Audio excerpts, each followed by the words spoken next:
Her victims say she's a razor-sharp con queen with ice in her veins and dollar signs in her eyes. She disguises herself as a victim herself, and people out of the goodness of heart should help her, and she's entitled to that help. Lacey Johnson won the sympathy of her own compassionate godmother and the congregants at her synagogue, duping them out of tens of thousands of dollars by faking cancer. She even came up with a phony U.S. veterans charity. So is it really any surprise the lure of everlasting love would be Lacey's next M.O.? You know, before I met Lacey, I was very, trusting of people. First, we'll tell you about Daniel Gurley, who met Lacey through an online dating service. She gave me a story about her dad having stage 4 colon cancer. Over time, Lacey tells Daniel she lost her grandmother, father, uncle, and cat. She needed 15 grand to pay bills. She said that she had spent her money on bills, rent, her father's medical care. The story is even more heartbreaking for this man, Clinton, who asked us to use his first name only. Do you still love her? No. No? No. Because? Because of what she's put me through. Clinton was once engaged to Lacey.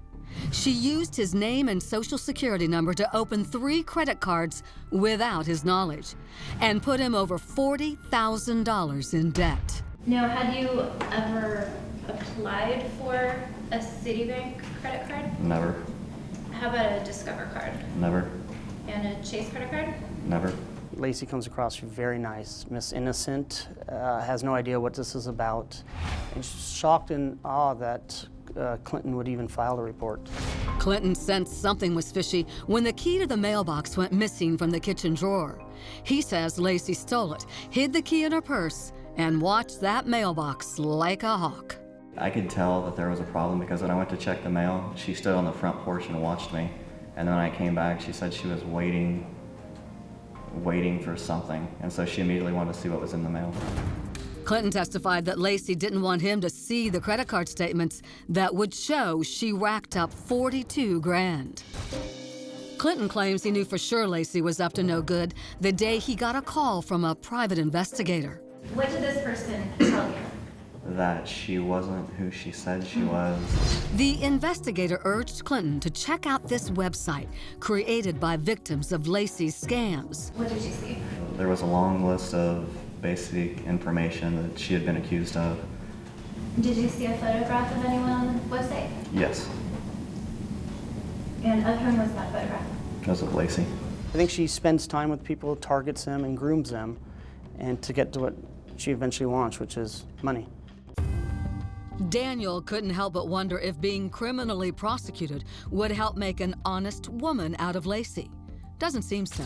After her arrest, and while still facing criminal charges, Daniel says he found a personal ad on Craigslist that he suspected, based on her wording, was Lacey, looking for new victims.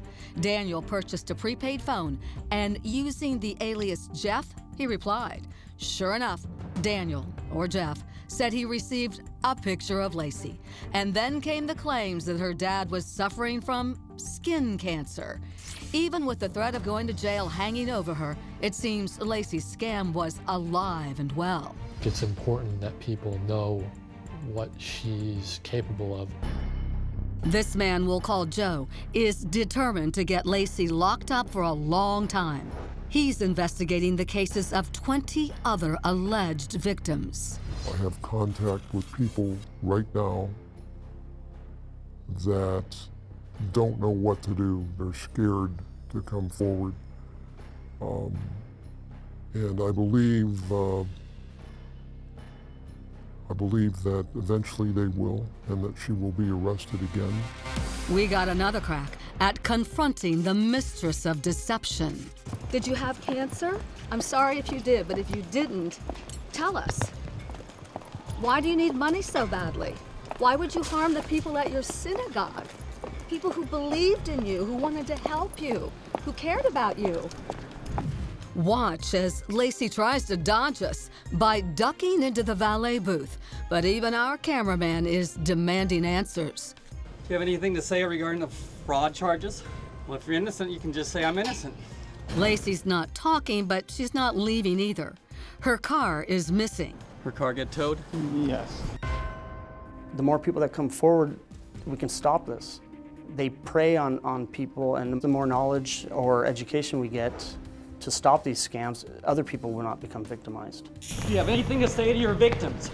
We'll see if Lacey dares to target and groom her new friends in the county jail. That's where she's headed after cutting plea deals with the Los Angeles County District Attorney. And one can't help but wonder if Lacey used some of that infectious charm on the courts. Believe it or not, for all the schemes, scams, and victims left in financial ruin, she'll serve only 180 days. Do 30 days of community service, 30 days of community labor, somehow pay $127,000 of restitution, and spend 5 years on formal probation. The DA's office declined to comment, but not her victims. She is required to pay restitution to all these people, but she's never really had a job, so how would she do that aside from trying to take advantage of others? Daniel Gourlay read to us a portion of the victim impact statement he read directly to an emotionless Lacey in court. You could have had the world, but even so, you chose to take advantage of everyone you could at every opportunity. Considering how many lives you've destroyed, you're getting off easy. I've often laughed and said that Lacey's a great actress. She missed her calling. She should have gone into acting instead of scamming. Lacey's godmother, Dorinda Gardner's gut-wrenching statement reveals a cruel irony, truly adding insult to injury. Lacey, now I have lung cancer, 8 tumors to be exact, not responsive to conventional treatment. The money you stole from me is no longer available to help me in my time of need. Profound words that sadly will most likely fail to penetrate the calculating brain and cold heart of Lacey Johnson. Investigators believe there may be more alleged victims out there, and they're asking anyone who believes they were targeted by Lacey Johnson to come forward and contact the LA County Sheriff's Office. We put that information on our website, crimewatchdaily.com.